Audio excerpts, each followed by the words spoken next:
పొగాకు ఈ పొగాకు ఇది బోట్లోకి పోవాలి. ఇది పెద్ద పని.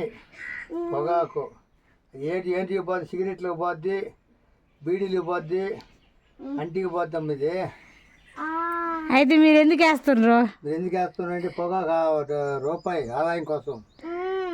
అంటే మనుషులు హానికరం కదా, ఎందుకు వేస్తున్నారు అడుగు మిట్టు? హానికరం పైన లైసెన్సులు ఇచ్చి మాకు చెప్పారు. వాళ్ళు ఆఫ్ చేయలేదు కదా, వాళ్ళు ఆఫ్ చేస్తే మేము చేయాలి.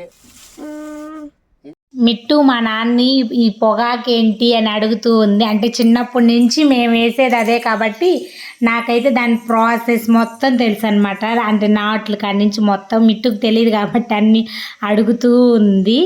ఇంకా మా నాన్న వచ్చేసి అంటే హానికరమైన లైసెన్స్ గవర్నమెంటే ఇస్తున్నప్పుడు మనం ఎందుకు వేయకూడదు అనేసి అది చెప్తూ ఉన్నాడు. మీలో ఎంతమందికి పొగాకంటే తెలుసో కమెంట్ చేయండి. వీడియో నచ్చినైతే లైక్ చేయండి. Please subscribe.